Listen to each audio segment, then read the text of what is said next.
Galaxy News Hour live. लोकतन्त्रलाई आधारशिला भनेर नथाक्ने नेपालका ठूला राजनीतिक दलको एउटा साझा रोग छ, लोकतन्त्र फोबिया। रूपमा उनीहरू आफूलाई पूर्ण लोकतान्त्रिक देखाउन मरिमेटेर लाग्छन्, तर शैली र व्यवहारले तानाशाहकै झल्को दिन्छन्। लोकतान्त्रिक मूल्य मान्यताको कुनै प्रवाह छैन। सामूहिक नेतृत्वको गाईगुई चल्यो कि पार्टीका मुखियालाई निन्द्रा पर्दैन। आफू बाहेक अरूको हातमा अधिकार पुग्यो कि उनीहरू मणि हराएको नाग झैँ ओइलाउँछन्। एमालेमा केपी ओली बाहेक अरूको अस्तित्व शून्य बराबर छ। कांग्रेसमा शेरबहादुर देउवा यति सर्वशक्तिमान छन् कि पार्टी बैठकसम्म उनकै शयन कक्षमा हुन्छ। पार्टी चलोस् नचलोस् उनलाई चासो छैन। सत्तामा चाहिँ ज्योतिषीले भनेअनुसार 7 पटक नै पुग्नु छ। माओवादी अध्यक्ष पुष्पकमल दाहालले त एक लौटीमा इतिहासै रचिसकेका छन्। 2078 पुस 11बाट सुरु भएको माओवादीको महाधिवेशन आजका मितिसम्म टुङ्गिएको छैन। विश्व राजनीतिकै इतिहासमा यति लामो महाधिवेशन अहिलेसम्म सायदै भएको होला। माओवादीमा पार्टी पदाधिकारी कहिले टुङ्गो लाग्ने हुन् त्यो दाहाल बाहेक कसैलाई थाहा छैन, किनकि सीमित गोजीका नेताले यसको सम्पूर्ण जिम्मा उनैलाई सुम्पिएका छन्। सर्वशक्तिमान दाहालले आकांक्षी नेताका गोजी तौलिएपछि एक दिन हुकुमी शैलीमा नाम सार्वजनिक गर्नेछन्। जसरी आफैलाई टीका लगाएर आफैलाई अध्यक्ष चुनेका थिए र टीके पदाधिकारीले ताली पिटेर त्यसलाई स्वागत गर्नेछन्, किनकि अझै पनि माओवादी प्रचण्ड पथकै धङधङीमा छ। ग्यालेक्सी न्यूज आवरमा आज हामी माओवादीमा दाहालको एकलौटी र सरकारमा अर्थमन्त्री शर्माका क्रियाकलापप्रति सिङ्गो गठबन्धनको निरहतामा केन्द्रित हुनेछौँ।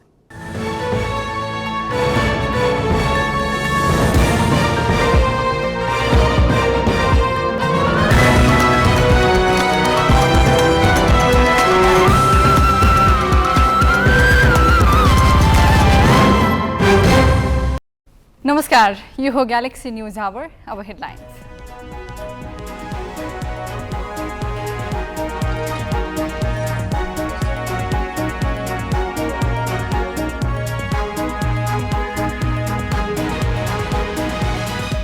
रामेछापको खाडादेवीमा घुम्तीबाट बस खस्दा 13 जनाको मृत्यु, 22 घाइते।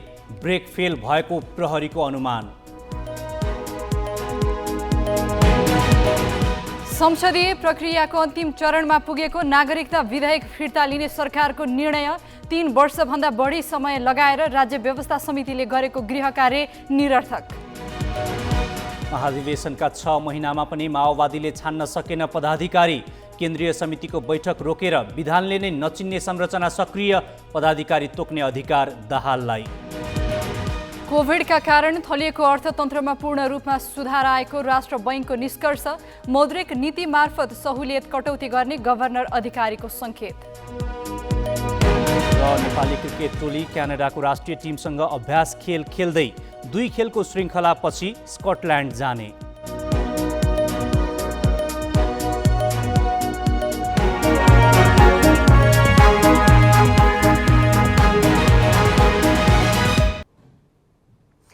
अर्थमन्त्री जनार्दन शर्माले बजेट निर्माणमा अनधिकृत व्यक्तिलाई पहुँच दिएको विषय विवादित भइरहँदा त्यही विवादको निरूपण गर्न सक्ने प्रमाण नै नष्ट गरेको अर्को आरोप उनीमाथि लागेको छ। अर्थमन्त्री शर्मामाथि कारबाही गर्न सडकदेखि संसदसम्मै माग भइरहेको छ। तर नेकपा माओवादी केन्द्र र प्रधानमन्त्री शेरबहादुर देउवा अर्थमन्त्री शर्माको बचाउमा देखिएका छन्। अब प्रश्न उठ्छ, निकै गम्भीर आरोपसहित यति धेरै विवादित भइसक्दा पनि अर्थमन्त्री शर्मा नै नभई नहुने अवस्था किन आयो त? अर्थमन्त्री जनार्दन शर्मा अहिले मात्र र कुनै एक सामान्य प्रकरणमा विवादित भएका होइनन्। शर्माले 3 महिना अघि नै नेपाल राष्ट्र ब्याङ्कका गभर्नर महाप्रसाद अधिकारीलाई विदेशबाट आएको शङ्कास्पद रकम फुकुवा गर्न दबाब दिएको विषय बाहिर आएको थियो। गभर्नरले त्यो नमान्दा छानबिन समिति गठन गरी अधिकारीलाई हटाउन खोजेका थिए। पछि अदालतले नै उनका कदममा रोक लगाइदियो। यस प्रकरणमा शर्मालाई प्रधानमन्त्री शेरबहादुर देउवा र उनकै पार्टीका अध्यक्ष पुष्पकमल दाहालले पुरापुर साथ दिए। त्यो घटना सेलाउन नपाउँदै बजेट आयो। बजेटका वाक्कै पछि कुनै न कुनै स्वार्थ समूहका आकांक्षा पूरा गरिएका देखिन्थे। नीतिगत भ्रष्टाचारका खुला प्रमाण बजेट वक्तव्यमा आउँदा पनि प्रधानमन्त्री देउवा र माओवादी अध्यक्ष दाहालले समर्थन नै जनाए।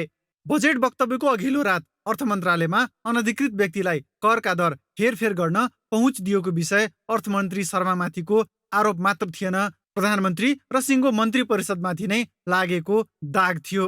अझ त्यही रातमा सिसी क्यामेराका दृश्य संसदमा माग भएपछि अभिलेखबाटै मेटाएपछि परिस्थितिलाई झन गम्भीर बनाएको छ। सत्तापक्षबाट संसददेखि सडकसम्मै मन्त्री शर्मामाथि कारबाहीको माग भइरहेको छ। गठबन्धन नेतृत्व सुनेको नसुन्ने गरिरहेको छ। यत्रो विषय उठ्दै गर्दाखेरि पनि मलाई के मतलब, म किन छानबिन गर्ने भनेर सरकार सञ्चालन गर्ने साथीहरूले भन्नुभयो।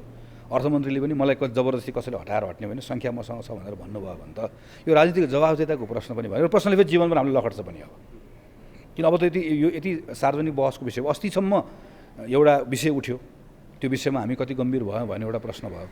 तर अहिले अर्थ मन्त्रालय आफैले मसँग सिसिटिभीको फुटेज छैन भनिसकेपछि त अब त्यो आम नागरिकको चासोको विषय भयो नि त यो।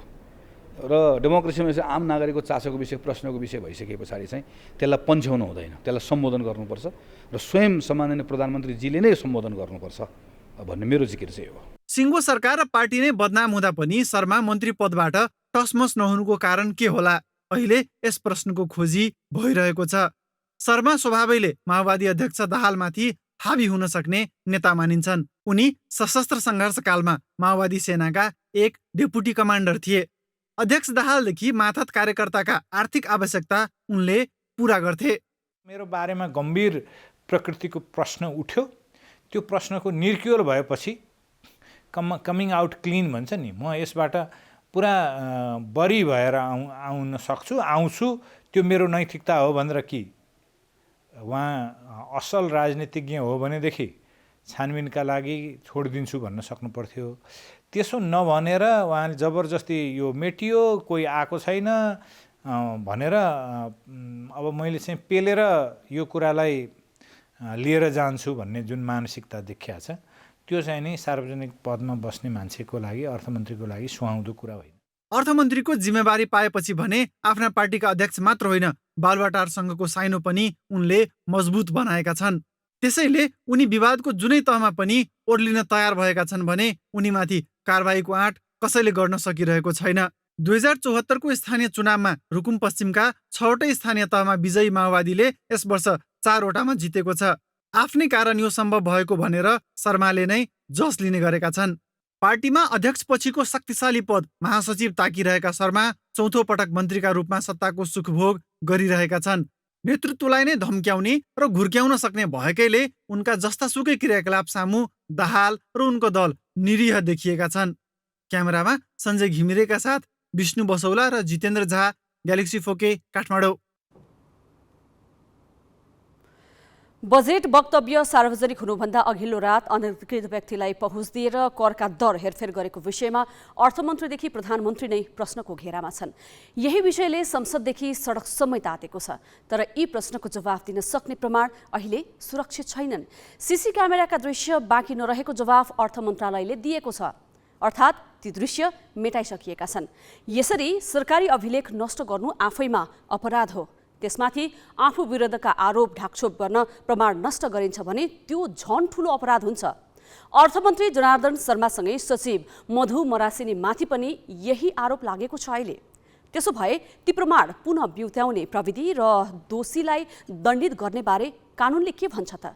ग्यालेक्सी अपराध तथा सुरक्षा संवाददाता शिखा श्रेष्ठको यो सामग्री। दर हेरफेरमा अनधिकृत व्यक्तिलाई पहुँच दिएको विषयमा अर्थमन्त्री जनार्दन शर्मा र सचिव मधु मरासिनीको भूमिका विवादमा तानिएको छ। अर्थ मन्त्रालयका कागजात, लगत र अभिलेख सुरक्षित राख्ने दायित्व पनि उनीहरूकै हो। अर्थ मन्त्रालय जस्तो संवेदनशील निकायको डिजिटल अभिलेख मेटाउँदा पनि मन्त्री शर्मा र सचिव मरासिनी माथि नै प्रश्न तेर्सिएको छ। कुनै अपराध गरेपछि त्यसलाई ढाकछोप गर्न, प्रमाण नष्ट गर्नु पनि अपराध हो। यस्तोमा कानुनले कडा सजायको व्यवस्था गरेको छ। प्रमाण ऐनले डिजिटल माध्यममा रहेको अभिलेखलाई पनि लिखत मानेको छ। विद्युतीय कारोबार ऐनले पनि डिजिटल अभिलेखलाई लिखत परिभाषित गरेको छ। मुलुकी अपराध संहिताको दफा 92ले लिखत नष्ट गर्न नहुने व्यवस्था गरेको छ। यस्ता लिखत वा विद्युतीय अभिलेखलाई जानी जानी नष्ट गरेमा वा मेटाएमा र केरमेट गरी नबुझिने बनाएमा 2 वर्षसम्म कैद र 20,000 जरिवाना तोकेको छ। यदि सार्वजनिक पदमा हुने व्यक्तिले यस्तो कार्य गरेमा दोब्बर सजाय हुन्छ। 2 वर्षसम्मको जेल सजाय अथवा 20,000 सम्मको जरिवाना वा दुवै गर्न सक्ने अवस्था छ। यदि राष्ट्र सेवकले यस्तो कार्य गरेको अवस्था छ भने चाहिँ योभन्दा 2 गुणा बढी कारबाही हुन सक्ने अवस्था छ। यसमा संलग्न राष्ट्र सेवक चाहिँ 4 वर्षसम्मको जेल सजाय अथवा 40,000 सम्मको जरिवाना वा दुवै हुन सक्ने अवस्थामा चाहिँ हाम्रो कानुनी व्यवस्था चाहिँ छ। अपराध अनुसन्धान विज्ञहरूका भनाइमा प्रमाण मात्राका आधारमा गणना गर्ने होइन, मूल्याङ्कन गरिने विषय हो। त्यसैले अपराध गरेपछि अभियुक्तले सधैँ प्रमाण नष्ट गर्ने प्रयत्न गर्छन् र अपराध लुकाउन खोज्छन्। यदि विद्युतीय प्रमाण मेटाएमा वा नष्ट गरेमा नेपाल प्रहरीसँग त्यसलाई रिट्रिभ वा रिकभर गर्ने क्षमता छ। देश विरुद्ध वा कुनै व्यक्तिमाथि गरिने अपराधका प्रमाणहरू नष्ट गर्नेलाई प्रहरीले कानुनी दायरामा ल्याउन सक्छ।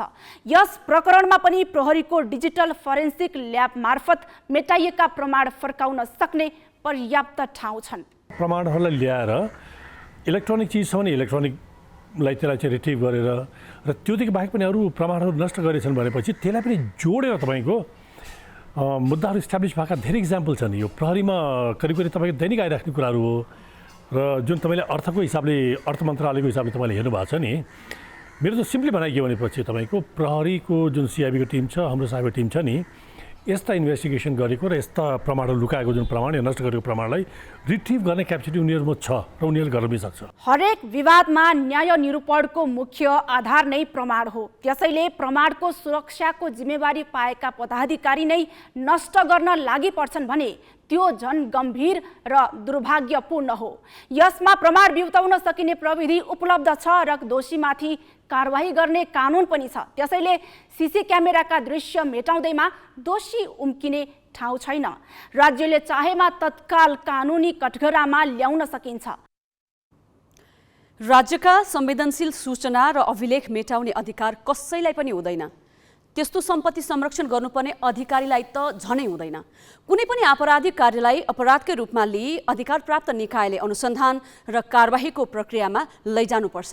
यसमा कुनै पद वा ओहदाखेरि व्यवहार गर्ने छुट कानुनले दिएको छैन।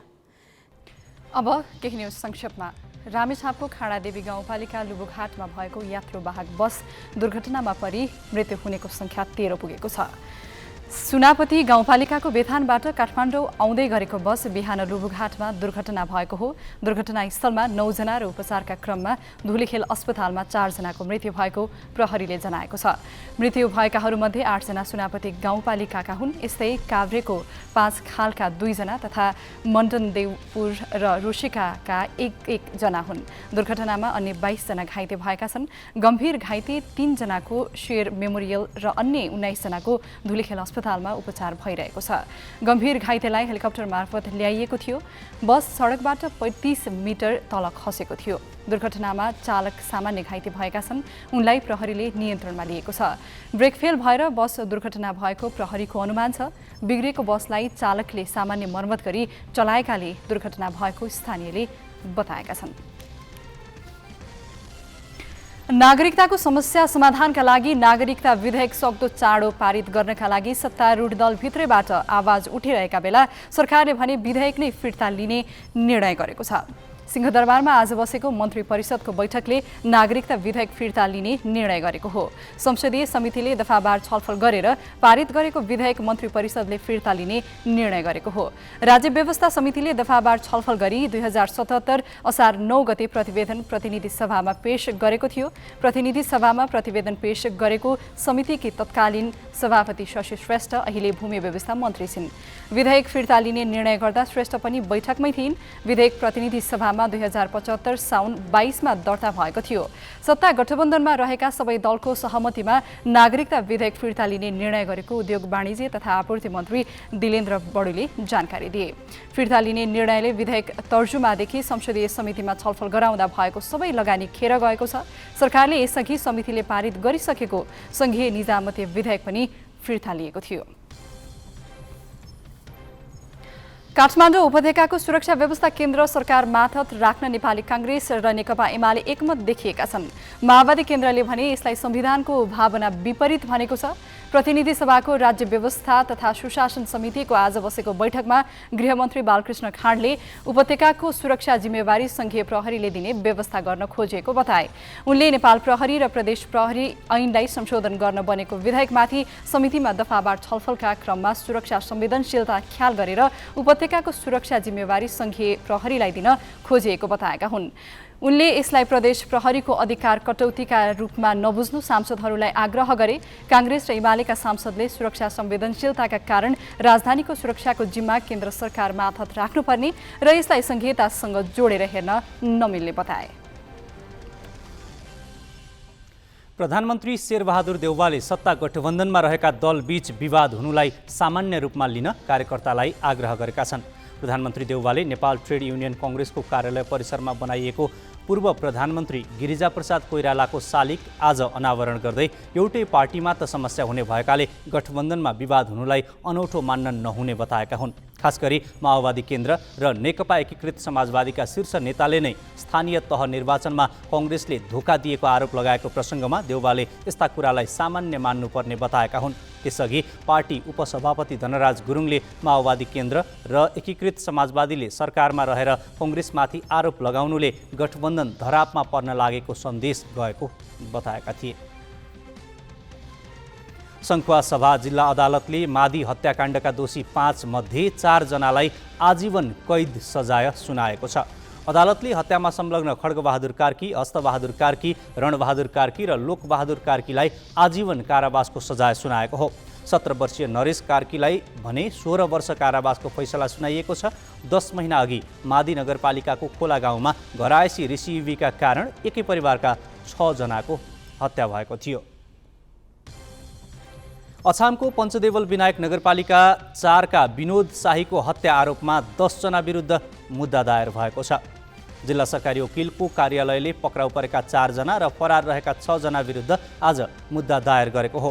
15 वर्षीय शाहीको हत्यामा मुछिएकी नगर प्रमुख अम्बिका चलाउने विरुद्ध भने मुद्दा चलाइएको छैन। प्रहरीले नगर प्रमुख चलाउने हत्यामा संलग्न भएको नदेखिएको फाइल सरकारी वकिलको कार्यालयमा बुझाएको थियो। चलाउने सहित 13 जना विरुद्ध किटानी जाहेरी परेको थियो। राज्य सञ्चालनका क्रममा अनेक त्रुटि र कमजोरी हुन सक्छन्। त्यस्ता कमी कमजोरी हटाउँदै र मेटाउँदै जानुपर्छ। तर यहाँ त पद्धतिमा जे जस्तो असर परोस् आफ्ना निहित स्वार्थ पुरा हुन्छन् भने जस्तासुकै विकृत अभ्यासको पनि सिको गर्ने परिपाटी बसेको छ। यस्तै एक प्रसङ्ग साजना तामाङबाट। निर्वाचन क्षेत्र विकास कार्यक्रमका नाममा केन्द्रदेखि प्रदेशका सांसदहरूले बजेट छुट्याउन मरिहत्ते गर्दै आएका छन्। मरिहत्ते किन गर्छन् भन्ने मध्य प्रदेशका 2 सांसदले औँठी उपहार लिएको प्रकरणबाट सतहमा आएको छ।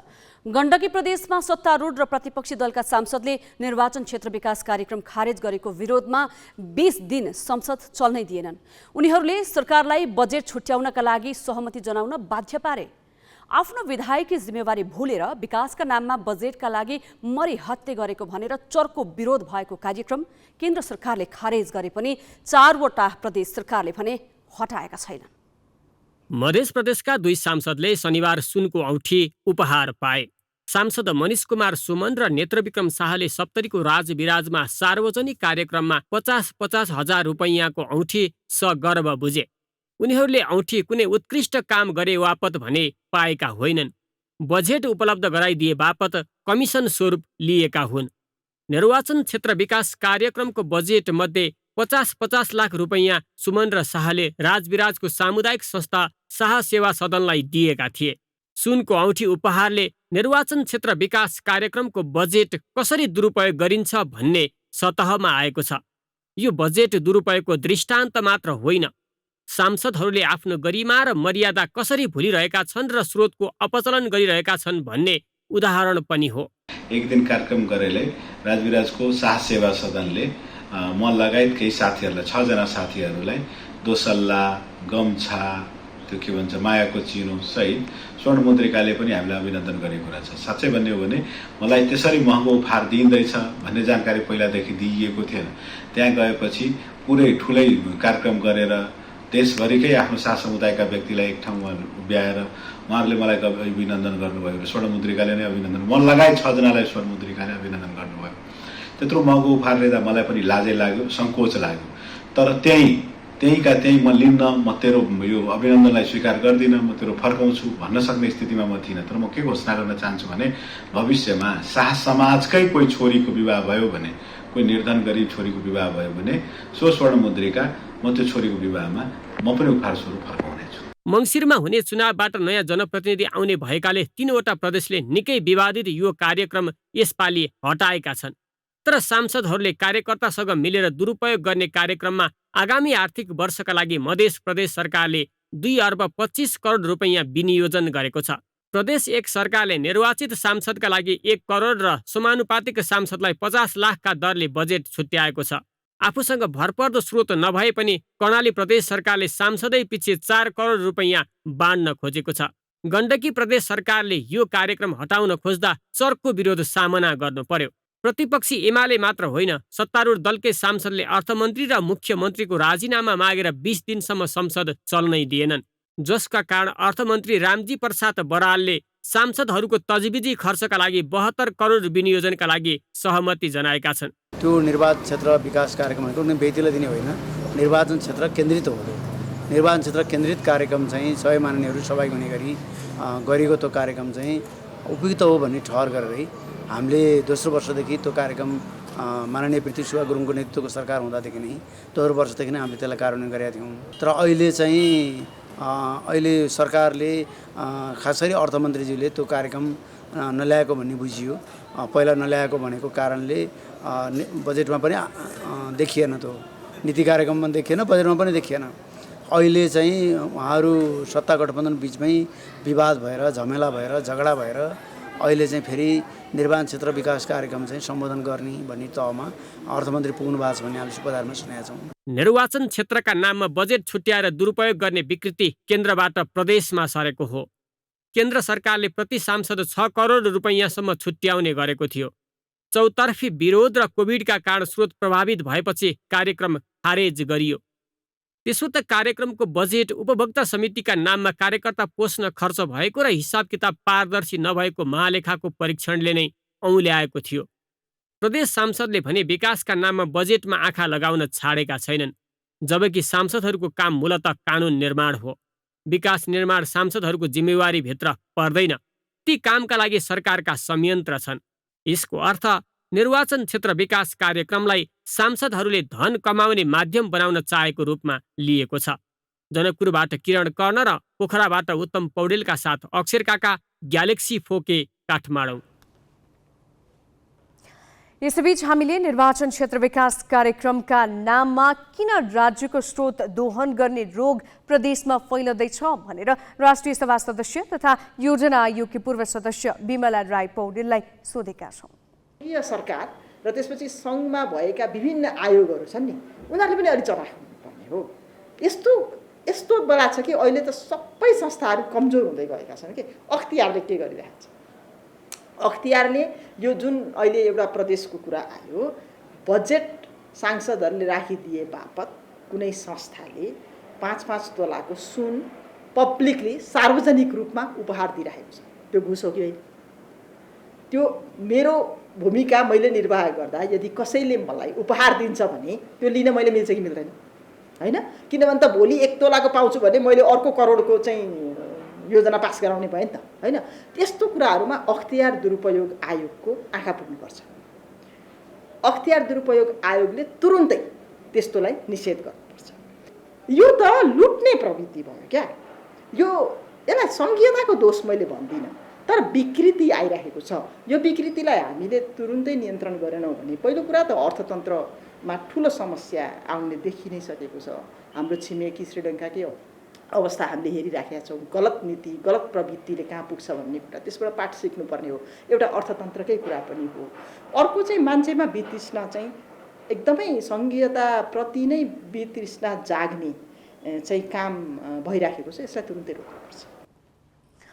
केन्द्रका यस्तै व्यथितिजन्य गतिविधि अहिले प्रदेशहरूले जसरी सिको गरिरहेका छन् यसले सङ्घीयतालाई सही बाटोमा डोर्याइरहेको छैन। यही शैलीमा चल्ने हो भने यसको गन्तव्य भनेको दुर्घटना नै हो। अब केही न्युज संक्षेपमा। शेयर बजारमा आज 46 अङ्कको गिरावट आएको छ। कारोबार सुरु भएको 20 मिनटमा नेप्से बढेर 2091 अङ्कमा पुगेको थियो, तर त्यसपछि नेप्सेमा गिरावट आयो। नेप्से परिसूचक अन्तिममा 2030 अङ्कमा झर्यो। 13वटै समूहले नेप्से ओह्रालेका हुन्। व्यापार समूहको सूचक सबैभन्दा धेरैले घटेको छ। 175 कम्पनीका लगानीकर्ताले गुमाउँदा 17 कम्पनीको सेयर मूल्य बढेको छ। नेप्सेमा आज 2 अर्ब 96 करोड 84 लाख रुपैयाँको कारोबार भएको छ। आइसिसी विश्वकप लिग 2 क्रिकेटको तयारीका लागि क्यानाडामा रहेको राष्ट्रिय क्रिकेट टोलीले आज क्यानाडासँग एक दिवसीय खेल खेल्दैछ।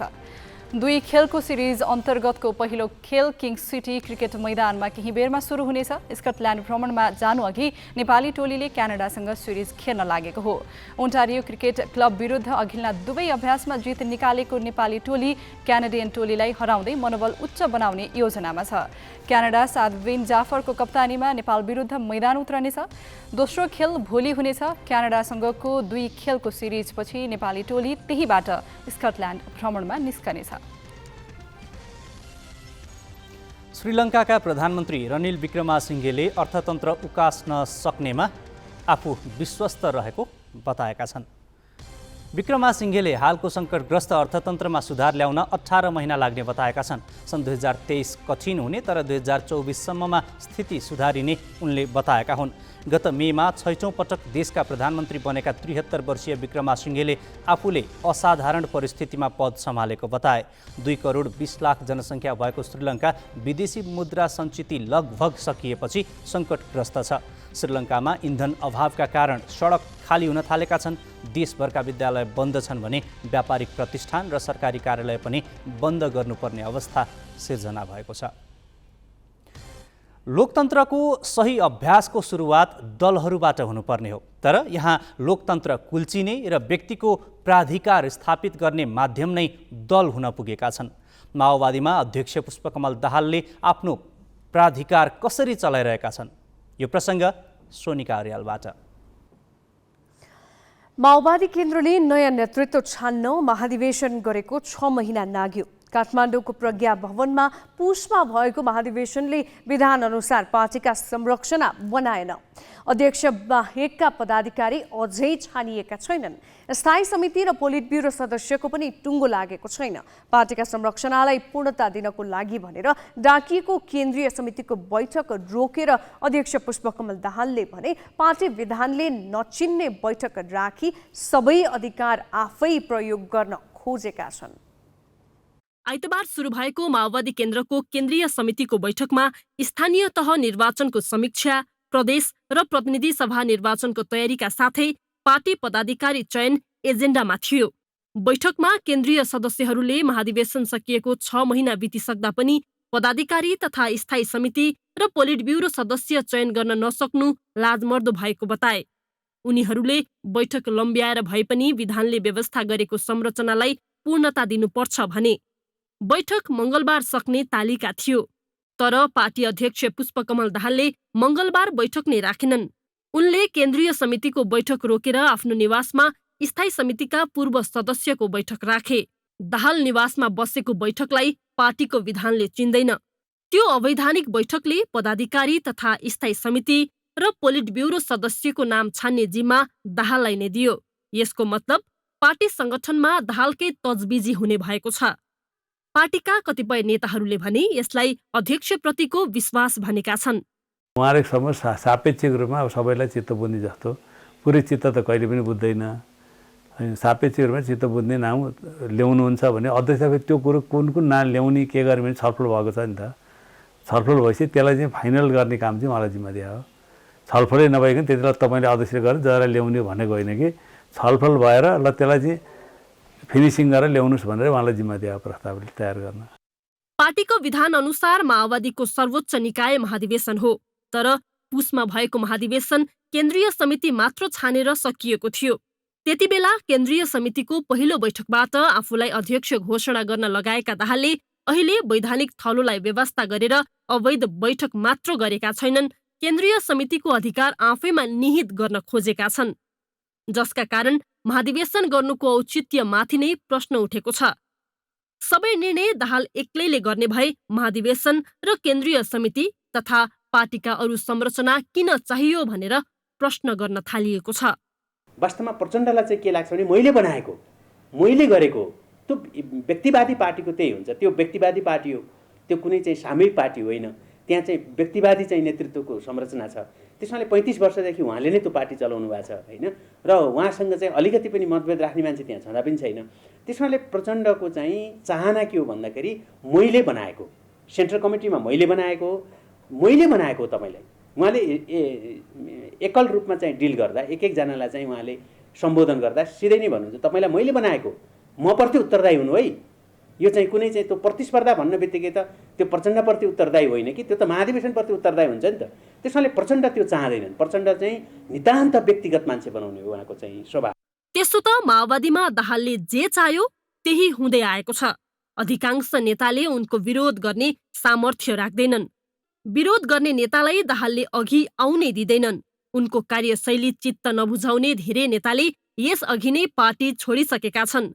महाधिवेशन, केन्द्रीय समिति जस्ता वैधानिक थलोलाई उपेक्षा गरेर दाहालले सबै अधिकार आफैमा केन्द्रित गर्दा उनी लोकतन्त्रप्रति प्रतिबद्ध नभएको र निरङ्कुश बनेको सन्देश गएको छ। साथै उनको मनोमानीमा मौनता साध्नुलाई पार्टीका नेता तथा कार्यकर्ता दास बनेको रूपमा अर्थ्याइएको छ। क्यामेरामा सुशील बास्कोटाका साथमा सृजना घिमिरे, ग्यालेक्सी 4K, काठमाडौँ। काठमाडौँ तराई द्रुतमार्ग बनाउन सरकारले 2074 जेठमा नेपाली सेनालाई जिम्मा दियो। सेनाले 4 वर्षभित्र काम सक्नु पर्थ्यो, तर 5 वर्ष बितिसक्दा पनि 20% भन्दा बढी काम भएको छैन। ठेकेदार मार्फत काम गराउने सेनाले 6 वटा प्याकेजको ठेक्का लगाउन सकेको छैन। 2 वटा प्याकेजका ठेक्का पनि विवादित भएका छन्। गुणस्तर नभएको भनेर आफैले निलम्बन गरेको कम्पनीलाई ठेक्का दिएपछि सेना थप विवादित भएको छ। सेनाले 1 महिना अघि फास्ट ट्र्याकको पहिलो र दोस्रो प्याकेजको काम रोक्न आदेश दियो। दुवै प्याकेज 3 वर्षभित्र निर्माण सक्ने गरी चिनिया कम्पनीसँग ठेक्का सम्झौता भएको थियो। पहिलो प्याकेजमा महादेव 4मा करिब 3.5 किलोमिटर सुरुङ निर्माण गर्न चाइना स्टेट कन्स्ट्रक्सनले 21 अर्ब 61 करोड र दोस्रो प्याकेजमा धेद्रेदेखि लेनडाँडासम्म 3 किलोमिटर सुरुङ निर्माण गर्न पोली चाङदाले 28 अर्ब 53 करोड रुपैयाँको ठेक्का पाएका थिए। तर सम्झौता अनुसार छरितो र स्तरीय काम नभएपछि सेनाले दुवै ठेकेदारलाई जेठ 9मा निलम्बन गर्यो।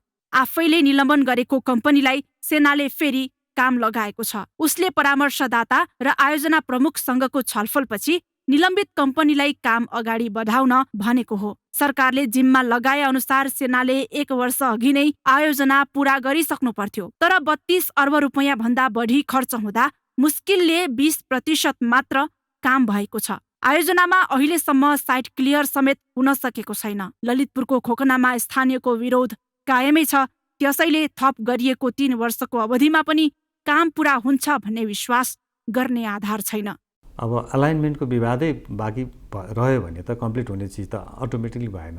यस्ता विवादहरू, अलाइनमेन्टको विवाद, EIA सप्लिमेन्ट्री EIA गर्नुपर्ने चिजको चाहिँ त्यो टाइममा सक्ने चिज, त्यसमा चाहिँ अडचन नआएको खण्डमा, कुनै दैव प्रकोपले हामीलाई चाहिँ समस्या नदिएको खण्डमा, अथवा टेन्डरिङको कुरामा, अथवा चाहिँ कानुनी झन्झट नआएको अवस्थामा चाहिँ सेड्युलमै सक्ने हिसाबले काम भइरहेको छ। अब बजेटिङको कुरा पनि टाइममा आउनु, मागेको जति आउनु र अरू चिजले पनि कन्ड्युसिभ इन्भाइरोमेन्ट भयो भने हामीले जुन 81 पौषमा सकिने भन्नेको डेडलाइन छ त्यसलाई मिट गर्न सक्ने हिसाबमै प्रोजेक्टको तयारी र काम कार्य भइरहेको छ। सेनाको मुख्य जिम्मेवारी राष्ट्रिय सुरक्षा हो। सेना विकास निर्माणका काममा 6 दशकदेखि संलग्न भए पनि पूर्वाधारका आयोजना निर्माण उसको विशेषज्ञताभित्र पर्दैन। सडकको ट्र्याक खोल्न आफ्ना सिपाहीलाई प्रयोग गरे पनि आयोजना निर्माणमा उसले ठेकेदारमा भर पर्नुको विकल्प छैन। ठेकेदारबाटै काम गराउनु पर्ने अवस्थामा फास्ट ट्र्याकको जिम्मा सेनालाई दिएकोमा सरकार त आलोचित छ नै। मुख्य जिम्मेवारी बिर्सिएर आयोजनामा आँखा लगाउँदा सेना पनि विवादित बनेको छ। फास्ट ट्र्याकमा सुस्त काम गराइले सेना थप विवादित भएको हो। केवल ठेक्का लिने फेरि काम चाहिँ बाहिर दिने, यो चाहिँ फेरि व्यवसायीकरण सेनाको प्रोफेसनलिजम भन्दा आर्थिक आय उपार्जनका बाटामा छिद्रहरू खोज्दै अगाडि बढेको हो कि भन्ने प्रश्न उठ्छ र यसले चाहिँ सेनालाई सेनाको जुन आफ्नो व्यावसायिकता हो त्यसमा आँच पुर्याउने काम र ह्रास आउन सक्छ भन्ने चिन्ता हुन्छ। 72.5 किलोमिटर लामो फास्ट ट्र्याकमा 2वटा सुरुङका अलावा 87 वटा पुल समेत बनाउनु पर्नेछ। राष्ट्रिय गौरवको यो आयोजनालाई 11 वटा प्याकेजमा भाग लगाएको सेनाले 6 वटा प्याकेजका लागि त ठेकेदार छानेकै छैन। 5 वटा प्याकेजमा काम भइरहे पनि 4 वटा प्याकेजका लागि त बोलपत्र आह्वान समेत भएको छैन। 4थो र 5औं प्याकेजको ठेक्का विवादित छ। प्रतिनिधि सभाको विकास तथा प्रविधि समितिले सार्वजनिक खरिद ऐन विपरीत ठेक्का सम्झौता गरेको निष्कर्ष सहित दोषीलाई कारबाही गर्न रक्षा मन्त्रालय र सेनालाई चैत 13 मा निर्देशन दिएको थियो। भौतिक पूर्वाधार मन्त्रालयको जिम्मेवारीमा पर्ने आयोजना औचित्य विनयी सेनालाई सुम्पिएको नतिजा एकातिर आयोजना कहिले पूरा हुन्छ भन्ने अन्यल छ भने अर्कोतिर सेनाकै छवि धुमिल भइरहेको छ। क्यामेरामा साधुराम लामिछानेका साथमा शिखा श्रेष्ठ, ग्यालेक्सी 4K, काठमाडौँ।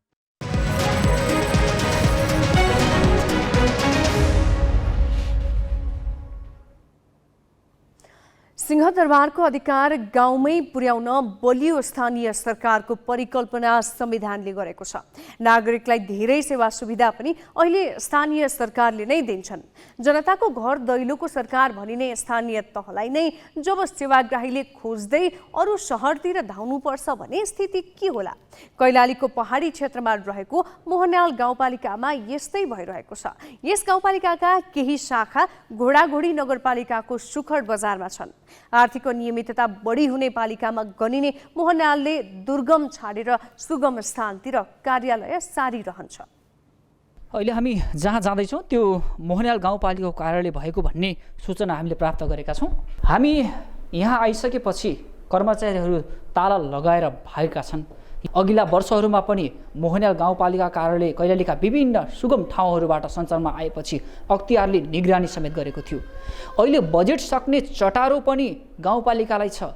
यही चटारोका बीचमा गाउँपालिका एकतर्फबाट यो सुखडमा अन्य अर्को गाउँपालिकामा सर्दा आम नागरिकमा शङ्का त उब्जिएको छ। त्यसमाथि कर्मचारी भाग्दा झनै शङ्काको दृष्टिकोणले हेर्न सकिने तथ्यहरू फेला परेका छन्। हजुरले ढोका चाहिँ किन लगाउनु भएको? सुन्नुहोस्, मभन्दा माथिल्लो सरहरू यहाँ आइपुग्नु भएको छैन। म सरहरू आउने बित्तिकै खोल्छु ढोका। तपाईँलाई ढोका लगाउन कसले भन्नु? मलाई मभन्दा माथिल्लो तहले म नआयो भने ढोका नखोल्नु होला भनेको थियो। मैले त्यही हुनाले लगाएँ। सेवाग्राहीको नमस्कार, ग्यालेक्सी 4K टेलिभिजनबाट हो। यो तपाईँहरूको अस्थायी रूपमा कार्यालय अथवा लेखा सञ्चालनको जुन कार्यक्रम छ नि त्यो सुखडबाट सञ्चालन भइरहेछ भन्ने जानकारी आएको थियो कि, त्यही भएर हामी बुझ्नलाई यहाँ आएको थियौँ। यसको वास्तविकता के हो खास चाहिँ हामीले नबुझेको कुरा हो कि? हाम्रो अहिलेलाई त्यो त्यहाँको भौगोलिक जटिलता अथवा सबै कुरो हिसाबले हामीले नभ्याउने भएर एकचोटि उहाँलाई भुक्तानी दिनका लागि मात्र धेरै भिडभाड नगरेर लेखाको अब योजनाको हेरेर चाहिँ मैले त्यो उहाँलाई भुक्तानी दिन सहजताका लागि मात्रै यो गरेको। हजुर, कति दिन चल्छ यो आर्थिक वर्ष मात्रै? आर्थिक वर्ष सकिने लाग्दा बजेट सक्ने चटारो छ। हरेक योजनाको भुक्तानी दिनुपर्ने अहिले बाध्यता पनि छ। त्यो बिचमा कसरी भुक्तानी उनीहरूले दिइरहेका छन् भन्ने हामी यहाँ बुझ्न आउँदा उनीहरू भागेका छन्। कर्मचारी भाग्दा थप आशंका उब्जिएको छ। वडा सचिव हुनुहुन्छ, यहाँ के कति कामले आउनुभयो? यो सेवाग्राहीहरूको यो उसको छाप्राको सुरक्षित आवासको फाइल थियो मेरो 31 जनाको। त्यो कामले आउँ। आज हाकिम साहब काम विशेषले धनगढी जानुभएको रहेछ। त्यही कारण काम अब आउनुहुन्छ त्यहाँदेखि काम गरेर जान्छु म। सेवाको सिलसिलामा हामीले यहाँ आएछौँ।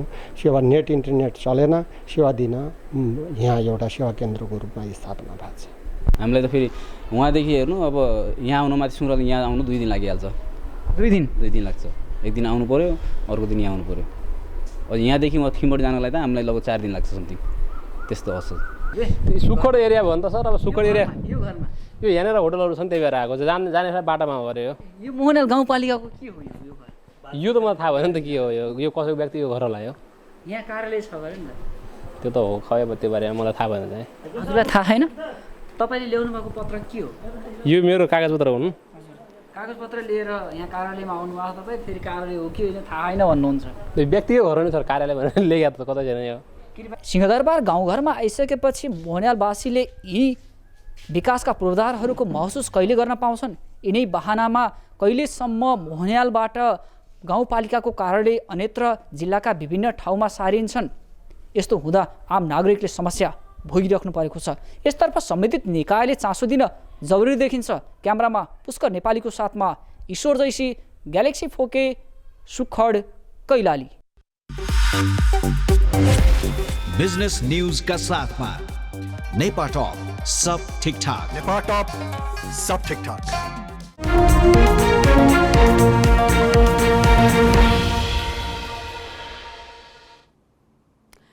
आगामी आर्थिक वर्षको मौद्रिक नीतिबारे छलफलका लागि आज राष्ट्र बैंकका गभर्नर महाप्रसाद अधिकारी, ब्याङ्कर र उद्योगी व्यवसायी एउटै मञ्चमा थिए, जहाँ गभर्नर अधिकारीले कोभिडले अर्थतन्त्रमा पुगेको क्षति पूर्ण रूपमा पुनर्स्थापित भइसकेको उल्लेख गर्दै कोभिडका नाममा दिएका पुनर्कर्जा लगायत सुविधा कटौती गर्ने सङ्केत गरे।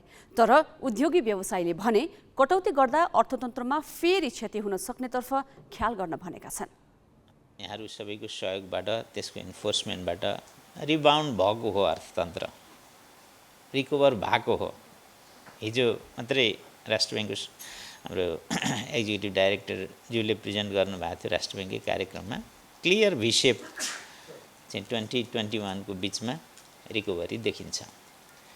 तर संसारभरि यो कोभिड पछाडि हामीलाई चाहिँ फर्दर अर्को समस्या केले ल्याइदियो त भन्दा यो इन्भेजन रसियाको युक्रेनमाथिको जुन छ त्यसको असर स्वरूप यो अर्को खालको सप्लाई चेन र सर्टेजका स्थितिहरूले गर्दा अन्यत्र पनि प्राइसको प्रेसर हुँदै गयो। प्राइस बढ्दै गइसकेपछि युएस लगायत ठुला अर्थतन्त्रहरूले पनि आफ्ना आफ्ना पोलिसी मेजरहरू चाहिँ चेन्ज गर्दै गइरहेछन्, जसको इम्प्लिकेसन चाहिँ ग्लोबल इकोनोमीमा स्वतः हुन्छ हैन। उहाँको रेटहरू चेन्ज भयो भने हैन क्यापिटलको फ्लो उतातिर हुन थाल्छ, यता डेफिनेटली त्यसको सर्टेज हुन थाल्छ, यताबाट उता जान्छ, यता चाहिँ राम्रो एट्र्याक्टिभ रेटहरू भयो भने उताबाट यता आउँछ। यो नर्मल कुरा हो हैन, त्यो हुन थालिरहेछ। अब यो सिनारियोमा हैन हामीले जुन सुविधाहरू जुन रिल्याक्सेसनहरू हिजो कोभिडको बिचमा दिएको थियो त्यो रिल्याक्सेसन सधैँको लागि पक्कै हुँदैन। अहिले अर्थतन्त्रको एउटा पाटो सुधार गर्नलाई अरू पाटोलाई हामी ड्यामेज नगरौँ। नेपालमा निजी क्षेत्रको 72% भन्दा बढी लगानी छ। खालि यो अर्थतन्त्र सरकारले चाहे फिस्कल पोलिसीबाट होस् चाहे गभर्नर साहबले मौद्रिक नीतिबाट होस्, कमसेकम निजी क्षेत्रको पनि कसरी नीतिगत संरक्षण, व्यावसायिक नाफा नोक्सान सबै निजी क्षेत्र बेहोर्न तयार छ। तर नीतिगत संरक्षण बिना यदि कुनै ठुलो नोक्सान हुन्छ भने त्यो उद्यमी व्यवसायीहरूले सहन सक्दैन, पलायन हुने अवस्था आउँछ। हामी ग्यालेक्सी न्युज आवरको अन्त्यमा छौँ। जाँदै जाँदै हेडलाइन्स।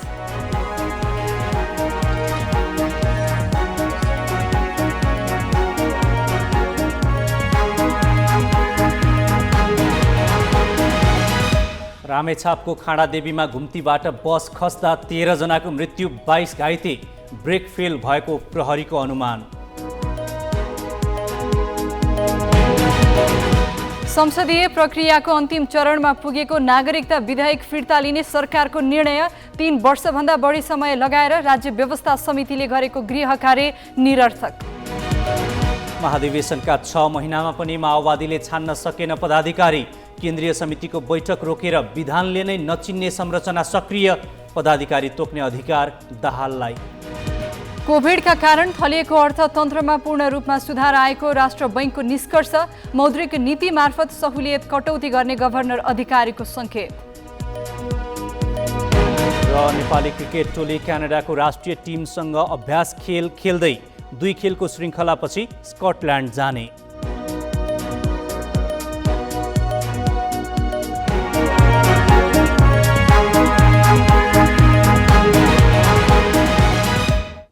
आजलाई ग्यालेक्सी न्युज आवर सकियो।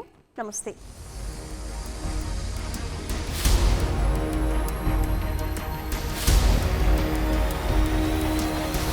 This is Galaxy News Hour live.